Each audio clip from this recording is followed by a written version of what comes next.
ಅಂಬೇಡ್ಕರ್ ಆಶಯಗಳ ಪ್ರತಿಪಾದಕ ಮತ್ತು ಬೌದ್ಧ ಅನುಯಾಯಿ ಭಾರತ ಸರ್ವೋಚ್ಚ ನ್ಯಾಯಾಲಯದ ಮುಖ್ಯ ನ್ಯಾಯಮೂರ್ತಿ ಬಿಆರ್ ಗವಾಯಿ ಅವರ ಮೇಲೆ ಶೂ ಎಸೆಯಲು ಯತ್ನಿಸಿದ ವಕೀಲರಾದ ರಾಕೇಶ್ ಕಿಶೋರ್ನ ಕೃತ್ಯವನ್ನು ಖಂಡಿಸಿ ಇಂದು ಆನೇಕಲ್ ತಾಲೂಕಿನ ದೊಮ್ಮಸಂದ್ರ ಗ್ರಾಮದ ಅಂಬೇಡ್ಕರ್ ಭವನದ ಆವರಣದಲ್ಲಿ ಕರ್ನಾಟಕ ದಲಿತ ಸಂಘರ್ಷ ಸಮಿತಿ ಪರಿವರ್ತನಾವಾದ ಸಂಘಟನೆ ವತಿಯಿಂದ ಸಾಂಕೇತಿಕವಾಗಿ ಪ್ರತಿಭಟನೆ ನಡೆಸಿದರು. ಇನ್ನು ಇದೇ ಸಂದರ್ಭದಲ್ಲಿ ಪ್ರತಿಭಟನಾಕಾರರು ವಕೀಲರಾದ ರಾಕೇಶ್ ಕಿಶೋರ್ನ ಭಾವಚಿತ್ರವನ್ನು ಬೆಂಕಿಯಲ್ಲಿ ಸುಟ್ಟು ತಮ್ಮ ಆಕ್ರೋಶವನ್ನು ವ್ಯಕ್ತಪಡಿಸಿದರು.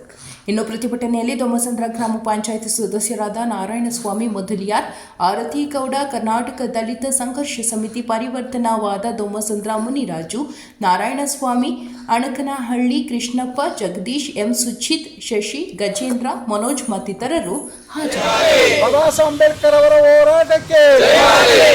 बोलो भारत संविधान की जय, बोलो बाबा साहब अम्बेडकर की जय, बोलो डेमोक्रेसी अम्बेडकर की जय।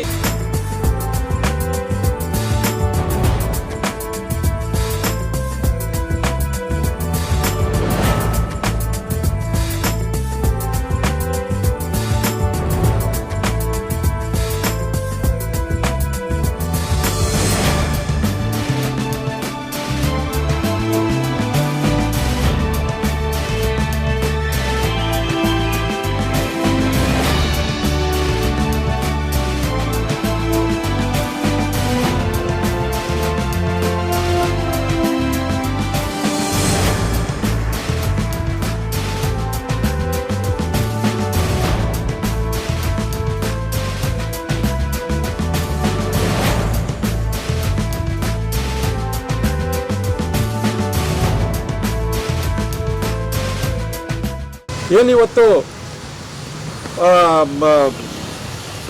ಸುಪ್ರೀಂ ಕೋರ್ಟ್ ನ್ಯಾಯಮೂರ್ತಿಗಳಾದಂತಹ ಗವಾಯಿ ಸಾಹೇಬರಿಗೆ ಕಿಶೋರ್ ಅನ್ನತಕ್ಕಂತಹ ಒಬ್ಬ ವಕೀಲರು ಅವರನ್ನು ಆ ಒಂದು ನ್ಯಾಯಾಲಯದ ಆವರಣದ ಒಳಗೆ ಶೂ ಅನ್ನು ತೆಗೆದು ಹೊಡೆದಿರ್ತಕ್ಕಂತಹ ಬಹಳ ಅವೇದನಕಾರಿಯಾದಂತಹ ದುರ್ಘಟನೆಯನ್ನು ಮಾಡಿರ್ತಕ್ಕಂಥ 420 ಕಿಶೋರ್ ಅವರು ಕೂಡಲೇ ಅವ್ರನ್ನ ಗಡೀಪಾರು ಮಾಡಬೇಕು. ಅವರನ್ನು ಗಡೀಪಾರು ಮಾಡುವ ಮುಖಾಂತರ ಅವರನ್ನು ನ್ಯಾಯಾಲಯ ಇವತ್ತು ಸಂವಿಧಾನದ ಅಡಿಯಲ್ಲಿ ಅವರು ಕೋಟ್ ಹಾಕಿರ್ತಕ್ಕಂಥವರು.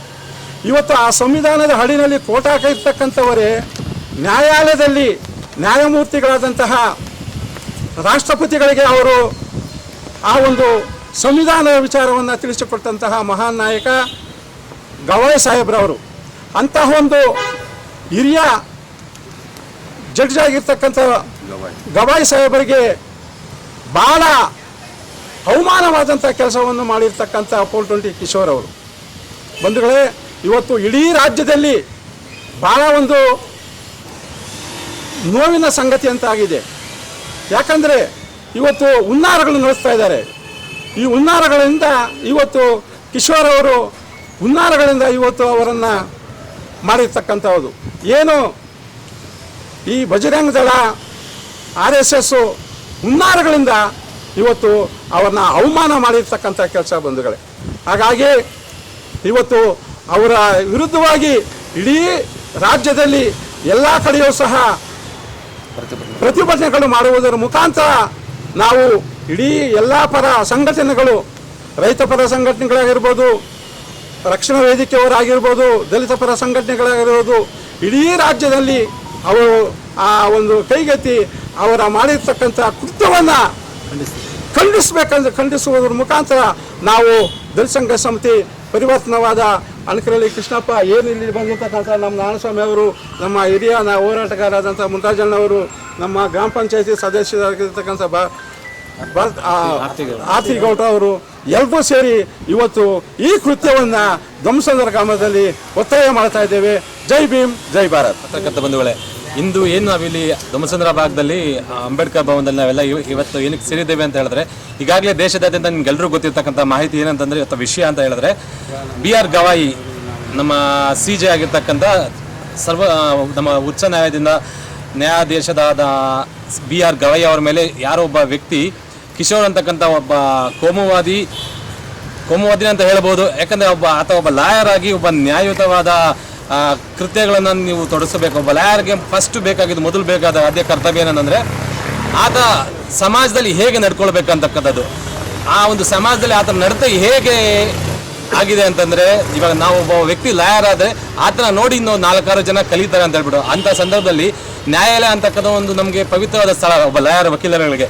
ಅಂಥ ಸ್ಥಳದಲ್ಲಿ ಆತ ಇರ್ತಕ್ಕಂಥ ಶೂವನ್ನು ತೆಗೆದು BR ಗವೈ ಆಗಿರ್ತಕ್ಕಂಥ ಒಬ್ಬ ದಲಿತ ನ್ಯಾಯಮೂರ್ತಿಗಳಾದ BR ಗವೈ ಅವರ ಮೇಲೆ, ನಾವು ಇಲ್ಲಿ ದಲಿತ ಅಂತ ಹೇಳ್ತಿಲ್ಲ, ಒಬ್ಬ ನ್ಯಾಯ ಕೊಡಿಸ್ತಕ್ಕಂಥ ವ್ಯಕ್ತಿಯಾಗಿ ನ್ಯಾಯಾಲಯ ದೇಗುಲ ಅಂತ ಹೇಳ್ತಾರೆ. ಅಲ್ಲಿ ಇರ್ತಕ್ಕಂಥ ನಮ್ಮ ಸಮಾಜದಲ್ಲಿ ನ್ಯಾಯಾಲಯ ಒಂದು ದೇವಸ್ಥಾನ ಅಂತ ನಾವೆಲ್ಲರೂ ಪೂಜಿಸ್ತೇವೆ. ಕಾನೂನಿಗಿಂತ ದೊಡ್ಡವರು ಯಾರೂ ಇಲ್ಲ ಅಂತ ಪೂಜಿಸ್ತೇವೆ. ಆ ಒಂದು ಗಮನದಲ್ಲಿ ನಾವು ಇಟ್ಕೊಂಡು ನಾವು ಏನು ಈ ಕೃತ್ಯ ಆಗಿದೆ, BR ಗವೈ ಅವರ ಮೇಲೆ ತನ್ನ ಶೂವನ್ನು ಎಸೆದಿದ್ದಾನೆ. ನಮಗೆ ಬಹಳಷ್ಟು ಮಾನಸಿಕವಾದ ಒಂದು ಬಾಧೆ ಅಥವಾ ಒಂದು ನೋವುಂಟಾಗಿದೆ. ಈ ಒಂದು ನೋವನ್ನು ನಾವು ಯಾವ ರೀತಿ ಆಗುತ್ತೆ ಅಂತ ನಾವು ಯೋಚನೆ ಮಾಡಿದಾಗ ನಾವೆಲ್ಲರೂ ಸೇರಿ ನಮ್ಮ ಗ್ರಾಮದ ಸಂಘಟನೆಗಾರರಾದಂತಹ ನಾರಾಯಣ ಸ್ವಾಮಿ ಅವರಾಗಿರ್ಬೋದು, ಮುನರಾಜಣ್ಣ ಅವರಾಗಿರ್ಬೋದು, ಕೃಷ್ಣಪ್ಪ ಅವರಾಗಿರ್ಬೋದು, ನಮ್ಮ ಆರ್ದೇಗೌಡ ಅಂತ ಆಗಿರ್ಬೋದು, ಮತ್ತು ಗ್ರಾಮಸ್ಥ ಎಲ್ಲರೂ ಸೇರಿ ಈ ಒಂದು ಸಣ್ಣ ಗಾತ್ರದ ಒಂದು ಅಲ್ಪಸಂಖ್ಯಾತರ ಸಮೂಹದಲ್ಲಿ ಸಾಂಕೇತಿಕವಾಗಿ ಎಲ್ಲ ಒಂದು ಸಣ್ಣ ಒಂದು ಪ್ರತಿಭಟನೆ ಮಾಡಲಿಕ್ಕೆ ನಾವು ಮುಂದಾಗಿದ್ದೇವೆ. ನಾವೆಲ್ಲರೂ ಈ ಒಂದು ಘಟನೆಯನ್ನು ಖಂಡಿಸ್ತಿದ್ದೇವೆ. ಹಾಗೂ ಯುವಕರು ಯಾರೀಗ ಮುಂದಿನ ಪೀಳಿಗೆ ಯಾರು ಬರ್ತಾ ಇಂತಹ ಘಟನೆಗಳನ್ನು ಮೊದಲು ಖಂಡಿಸಬೇಕಾಗಿ ನಾನು ಹೇಳ್ತೀನಿ. ಏಕೆಂತಂದರೆ ಇಂಥ ಒಂದು ಘಟನೆಗಳನ್ನು ಮರುಕಳಿಸ್ತಾ ಹೋದರೆ ಮುಂದಿನ ಪೀಳಿಗೆಯಲ್ಲಿ ಯುವಕರು ಬೇರೆ ದಾರಿಗಳಿಗೆ ಹೋಗ್ತದೆ. ಫಸ್ಟು ಮಾನವತೆ ಮುಂದೆ ಯಾವುದೂ ಇಲ್ಲ. So first ಮಾನವತೆ. ಕುವೆಂಪು ಹೇಳಿದ್ದಾರೆ, 100 ದೇವರುಗಳ ನೂಕಾಚೆ ದೂರ ಮನುಷ್ಯನನ್ನು ನೋಡಿಸು ಅಂತ ಹೇಳ್ಬಿಟ್ಟು. ಸೊ ಹಾಗೆ ಫಸ್ಟ್ ಮನುಷ್ಯತ್ವವನ್ನು ಬೆಳೆಸೋಣ, ಮಾನವೀಯತೆಯನ್ನು ಬೆಳೆಸೋಣ, ಉಳಿಸೋಣ ಅಂತ ಹೇಳಲಿಕ್ಕೆ ಇಷ್ಟಪಡ್ತೀನಿ. ಬಂಧುಗಳೇ, ಈ ಒಂದು ಸರ್ವೋಚ್ಚ ನ್ಯಾಯಾಲಯದ ಗವಾಯಿಗಳು ಪರವಾಗಿ ಅವರ ಮೇಲೆ ಈ ರಾಕೇಶ್ ಕಿಚೂರ್ ಅನ್ನೋ ಒಬ್ಬ ಮಾನಸಿಕ ಅಸ್ವಸ್ಥ ಕೋಮುವಾದಿ ಒಬ್ಬ ವಕೀಲ ಶೂವನ್ನು ಎಸೆದಿದ್ದಾರೆ. ಇವತ್ತು ಇಲ್ಲಿ ಗೊತ್ತಾಗ್ತಾ ಇದೆ ನಮಗೆ. ಯಾಕಂದರೆ ಇವತ್ತು ನಾಗರಿಕ ಸಮಾಜದಲ್ಲಿ 21ನೇ ಶತಮಾನದಲ್ಲಿ ಇಂಥ ಒಂದು ಘಟನೆಗಳು ನಮ್ಮ ದೇಶಕ್ಕೆ ತಾಯಿ ಸ್ಥಾನದಲ್ಲಿರೋದು ಸುಪ್ರೀಂ ಕೋರ್ಟನ್ನು ಆ ಜಡ್ಜನ್ನು ಶೂವಲ್ಲಿ ಹೊಡೆದಿದ್ದಾನೆ ಅಂದರೆ, ಇನ್ನು ಹಿಂದಿನ ದಿನಗಳಲ್ಲಿ 200-300 ವರ್ಷಗಳಿಂದ, ಸಾವಿರಾರು ವರ್ಷಗಳಿಂದ ಹಿಂದುಳಿದ ವರ್ಗದವ್ರನ್ನ, ದಲಿತರನ್ನ ಯಾವ ರೀತಿ ನಡೆಸ್ಕೊಂಡ್ರೆ ಈ ಕೋಮುವಾದಿ ಶಕ್ತಿಗಳು, ಈ ಸನಾತನವಾದಿಗಳು ಅನ್ನೋದನ್ನ ನಾವೆಲ್ಲರೂ ಕೂಡ ಗಮನಿಸಬೇಕಾಗಿದೆ. ಯಾವ ರೀತಿ ನಾಯಿ ನಿರ್ಗಳಿಗಿನ್ನ ಕೀಳಾಗಿ ಬದುಕ್ತಾ ಇದ್ರು. ಉದಾಹರಣೆಗೆ ಕೋರೆಗಾಂವ್ ಇತಿಹಾಸ ಇದನ್ನ ಮರುಕಳಿಸ್ತಾ ಐತೆ. ಕೋರೆಗಾಂವಲ್ಲಿ 200 ವರ್ಷಗಳಿಂದ ಇದ್ದಾನೆ. ಯಾಕೆ ನಡೀತು ಅಂದರೆ, ಹಿಂದುಳಿದ ವರ್ಗದವರು, ಮುಸಲ್ಮಾನರು, ದಲಿತರು, ಎಲ್ಲ ಜಾತಿಯ ಬಡವರು ಯಾತಕ್ಕಾಗಿ ಹೋರಾಟ ಮಾಡೋರು ಅಂತ ಇತಿಹಾಸದಲ್ಲಿ ಪ್ರಪಂಚಕ್ಕೆ ಗೊತ್ತಿದೆ ಕೋರೆಗಾಂವ್. ಆ ಕೋರೆಗಾಂವ್ ಇತಿಹಾಸವನ್ನು ಇವತ್ತು ಸುಪ್ರೀಂ ಕೋರ್ಟು ಒಬ್ಬ ವಕೀಲ, ನಾಲಾಯಕ ವಕೀಲ, ಒಬ್ಬ ಕೋಮುವಾದಿ ಶಕ್ತಿ, ಸನಾತನವಾದಿ ಒಬ್ಬ ಗವಾಯಿ ಅವ್ರ ಮೇಲೆ ಶಿವಾಯಿಸ್ತಿದ್ದಾರೆ. ಇದು ಬರೀ ದಲಿತರ ಮೇಲೆ ಶಿವಾಯಿಸ್ತಿರೋದಲ್ಲ, ಎಲ್ಲ ಜಾತಿಯ ಬಡವರ ಮೇಲೆ ಕುಸುವಾಯಿಸ್ತಿರೋದು ಅವನು ಯಾರೋ ರಾಕೇಶ್ ಕಿಶೋರ್.